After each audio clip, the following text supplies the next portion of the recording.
దానివల్ల మొత్తం చంద్రబాబు పరిపాలన నడుస్తున్నది. రండి, ముందు రండి, మధ్యలోకి రండి. లేకపోతే ఇప్పుడు ఇక్కడ ఒక చిన్న ఉదాహరణ చెప్తాము.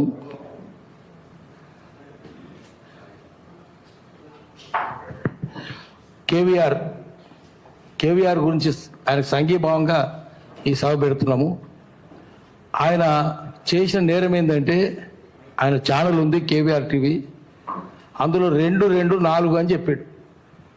2x2 4 అని చెప్పినందుకు జైలు నోలు తెరుచుకున్నాయి, గుండ్రాలు విసురుతున్నారు.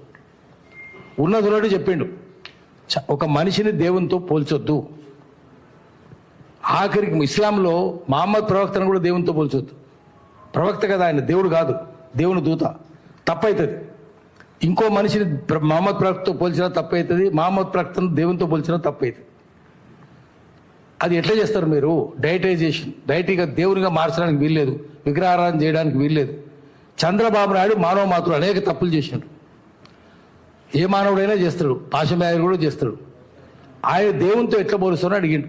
పోల్చిన ఆయన వంశీ మహా టీవీ ఆయన పోలిస్తే ఎట్లా పోలుస్తావు? తప్పు కదా, దేవునికి అవమానము అన్నాడు. అంతే కదా, దేవునికి ఎవరు పోల్చినా మానవుని పోలిస్తే మనకి రకరకాల అవలక్షణాలు ఉండొచ్చు, దేవునితో పోల్చడానికి వీల్లేదు. అదే మాట అన్నాడు. అది హిందూ మతం దాన్ని ప్రశ్నిస్తుంది. దేవునితో పోల్చిస్తే ఇస్లాం ప్రశ్నిస్తుంది, ఇస్లాం కూడా గట్టిగా ప్రశ్నిస్తుంది. అది ఇస్లాంకు విరుద్ధం, క్రిస్టియానిటీకి విరుద్ధం, హిందూ మతానికి విరుద్ధం, అన్ని దేవతలు నమ్మే అందరికీ విరుద్ధమే. అది అన్నందుకు ఆయన పోలీసులు వచ్చి రావడం ఏంది, కర్నూలు నుంచి రావడం ఏంది, ఇక్కడ తెలంగాణ పోలీసులకు చెప్పకపోవడం ఏంది, తీసుకొని పోవడం, నోటీస్ కూడా ఇవ్వకుండా తీసుకొని పోవడం ఏంది, టార్చర్ చేయడం ఏంది, ఏం జరుగుతున్నది తెలంగాణలో? ఈ చంద్రబాబు నాయుడు పరిశ్రమలను మూసేసినప్పుడు తెలంగాణ శత్రువు తెలుగుదేశం పార్టీ. చంద్రబాబు నాయుడు పరిశ్రమలను మూసేసింది తెలంగాణలో, ఒక్కడు ముంచలేదు. ఆఖరికి మామూలు చెప్పులతో కొట్టి చంపినాడు కదా. అన్బ్రైడిల్ డీఇండస్ట్రియలైజేషన్, కళ్యము లేని పరిశ్రమల మూసివేత, ఆల్విన్, ఐడిఎల్, ఐడిపిఎల్, ప్రాడక్ట్ రూల్స్, రిపబ్లిక్ ఫోర్, డిబిఆర్పిల్, నేతస్ mill, rayon Nizam sugars, Sirpur కాజు అన్ని మూసింది ఆయనే కదా. నిజాం షుగర్స్ కు 32,000 ఎకరాలు సొంత చెరుకు భూములు, 32,000 ఎకరాలు. గోకరాజు గంగరాజుకు 169 కోట్లకు అమ్ముకుంటావు. ఎట్లా అమ్ముకుంటావు? ₹1,00,000 ఎకరం వేసినా కూడా 3,200 కోట్లు కావాలి. మిషన్లు పాత స్క్రాప్ కింద అమ్మితే 480 కోట్లు వచ్చింది. ఈ భూములన్నీ ఏమైనాయి? ఎక్కడ పోయినాయి? ఇంత దరిద్రం, అవినీతి అయితే అప్పుడు ఉద్యోగం వచ్చింది. కార్మికుల నుంచి ఆల్విన్ కార్మికులు, నిజాం షుగర్ కార్మికులు, సింగరేణి కార్మికులు, వీళ్ళందరూ ఆహాకారాలు చేస్తే అందులోంచి ఉద్యోగం వచ్చింది 94-95లో. గద్దరు, బెల్లెల్త, ఇక్కిరి సిద్ధులు, ముక్కాకర్ణ, వీళ్ళంతా ఆందోళన చేస్తే అందరు చంపేసి. నయం లేడు, ఎవరు లేడు. నయం సృష్టించింది చంద్రబాబే.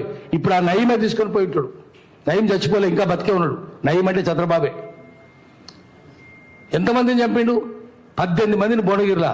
బెల్లెల్తను 17 ముక్కలు చేసిండు కదా, చంద్రబాబే కదా. గద్దర్ మీద 6 తుటాలు కాల్చిండు కదా, చంద్రబాబే కదా. ఎఫ్ఐఆర్ ఏది? చంద్రబాబు నాయుడు ఈ గద్దర్ మీద కాల్పులు జరిపితే ఎఫ్ఐఆర్ ఉండాలి, ఎంక్వైరీ ఉండాలి, పట్టుకోవాలి. చేసిండ్రా? ఎందుకంటే చంద్రబాబు నాయుడే. బెల్లెల్తను 17 ముక్కలు ఎవరు చేసిండ్రు? ఏం చేయలే. ఒక్క భువనగిరి 18 మందిని చంపించింది. ఇది కాక కూనపురం రాములు, ఎంతమందిని, మారోజు వీరను, ఇంతమందిని చంపించిన దుర్మార్గుడు, పరమ కిరాతకుడు, కర్కాట 60 కొమ్ముల 20 కోరల ఘోర క్రూర కర్కోటకుడు చంద్రబాబు నాయుడు. అటువంటి పరిపాలన ఇక్కడ నడుస్తుంది. ఎట్లా చేస్తాడు? మన నయం సృష్టిస్తున్నా?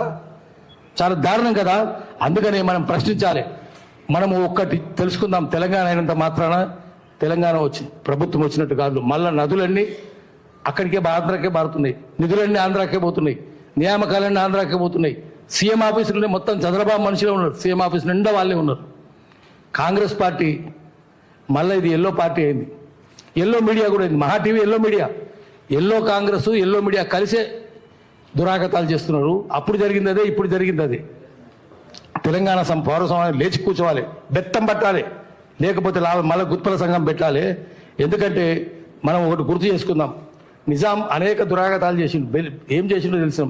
బైరాన్పల్లి ఏం చేసిండు, కుటికల్లి ఏం చేసిండు, 3 ఆడోళ్ళని తీసుకొచ్చి బట్టలు పిచ్చి బతుకమ్మలు కూడా ఆడిచ్చాడు కదా. చంపేసిన 180 మంది చంపేసిండు కదా ఒక్క బైరాన్పల్లిలో ప్రజాకారులు. ఏమైంది? శిక్షలు పడ్డాయా? ఇదే కాంగ్రెస్ పార్టీ, అప్పుడున్న కాంగ్రెస్, నెహ్రూ, సర్దార్ పటేల్ కలిసే స్టాండ్ స్టిల్ అగ్రిమెంట్ బ్రిటిష్ వాళ్ళతోటి, ఏ రాజును మేము ముట్టుకోము అని రాజభరణాలు ఇచ్చారు. నిజాంకు 1971 వరకు రాజభరణాలు. అప్పట్లో 50 లక్షలు 6 నెలలకు, అంటే ఇప్పుడు 500 కోట్లు దాని విలువ. రాజభరణాలు ఇచ్చి రాలేదా? కాంగ్రెస్ నిజాంకి ఇచ్చారు కదా. నిజామును 1950లో నిజాంను రాజ్భవన్లో పెట్టారు, రాజ్ ప్రముఖ్ చేశారు. 1956 అక్టోబర్ 31 వరకు ఆ నిజామే రాజ్భవన్లో గవర్నర్గా ఉన్నాడు, రాజ్ ప్రముఖ్ ఉన్నాడు. మళ్ళీ ఇప్పుడు కూడా జరుగుతుంది అదే చంద్రబాబుని తీసుకొచ్చేసి తెలంగాణలో రాజ్ ప్రముఖ్ చేసింది, నిజాము చేసినట్టే. కాబట్టి మనం గట్టిగా కళ్ళు తెరవాలి, ఉరమాలే, పళ్ళు కొరకాలి, కళ్ళు ఎర్రబడాలి, బెత్తం తీసుకోవాలి. ఎవరు అనుకోవడం ఎట్లా చేస్తారు? ఇది సిగ్గు శరం ఉందా? డీజీపీ సమాధానం చెప్పాలి, మన డీజీపీ చెప్పాలి, హోమ్ మినిస్టర్ ఎవరో సీఎంఏ కావచ్చు ఆయన చెప్పాలి. ఈరోజు ముఖ్యమంత్రి పోలీసు వ్యవస్థ బోర్డులో ముద్దాయిలాగా నిల్చున్నది. ఇది పౌర సమాజం ఊరుకోదు, మీరు మౌనంగా ఉండడానికి వీల్లేదు. ఇది ఎమర్జెన్సీ కాదు, ఎమర్జెన్సీ పెట్టింది కూడా కాంగ్రెస్ పార్టీయే, ఎన్ని దురాగతాలు చేసింది ఎమర్జెన్సీలో. అందుకని మళ్ళీ ఇప్పుడు ఇటువంటి ఎమర్జెన్సీని మేము ఒప్పుకోము, దీన్ని గట్టిగా అడుగుతాము. 4 అంటే జైలు నోళ్ళు తెరుస్తాయా? గుండ్రాలు విసురుతారా? ఎట్లా చేస్తారు ఇదంతా? అందుకని ఇది క్షమించేది లేదు. మళ్ళీ పౌర గట్టిగా నిల్చుందాం. తెలంగాణ సమాఖ్య మా నిరూప్ రెడ్డి కూడా వస్తున్నాడు పాపము. మల్లారెడ్డి గారు నిరూప్ రెడ్డి గారు కలిసి చాలా ఉద్యమాలు చేసారు, కరుణాకర్ మేమంతా. పాపం ఆయన ఢిల్లీలో ఉండిపోయిండు. అందుకని ఆ పోలీసు లెవెల్లో బయట పెట్టండి. ఎఫ్ఐఆర్ ఎట్లా రిలీజ్ చేయలేదు? ఎఫ్ఐఆర్ ఏంటి, ఎందుకు లేదు? అందుకనే చంద్రబాబు అంటే ఏముండదు, చట్టం ఉండదు. భారత రాజ్యాంగం ఆయనకు బాత్రూమ్ పేపర్, చంద్రబాబుకు టిష్యూ పేపర్ ఆయనకు. అందుకనే మనం గట్టిగా చెప్దాము. ఈ ముఖ్యమంత్రి ఇప్పుడు బోన్లో ఆ ముఖ్యమంత్రి కాదు. అందుకని నిలదీయాలి, అందరూ నిలదీసి మళ్ళీ లేచి నిల్చోవాలి. మొత్తం మీడియా, సోషల్ మీడియా అంతా ఏకం కావాలి. ఈరోజు ఆయనకు జరిగింది, రేపు ఇంకోరు జరుగుతుంది. ఈరోజు కేవీఆర్ జరిగింది, రేపు ఇంకోరు జరగవచ్చు. ప్రశ్నించడానికి వీలేదంటే ఎట్లా? ఎందుకున్నది మీడియా? ప్రశ్నించాలి కదా. ప్రశ్నించినందుకు జైల్లో పెడితే రాజ్యాంగాన్ని ఉల్లంఘించినట్టు. వాక్ స్వాతంత్రం అయ్యే జాగీర్ కాదు. ఆర్టికల్ 19(1)A భారత రాజ్యాంగంలో 19వ ఆర్టికల్ కింద 19(1)A కింద మాకు రాజ్యాంగం ఇచ్చింది హక్కు. దాన్ని ఉల్లంఘిస్తే, దాన్ని కుదించితే సమాజం ఒప్పుకోదు, చట్టం ఒప్పుకోదు. మన మల్లారెడ్డి గారు లాంటి అడ్వకేట్స్ ఉన్నారు, వాళ్ళందరూ మన తరఫున ఉంటారు.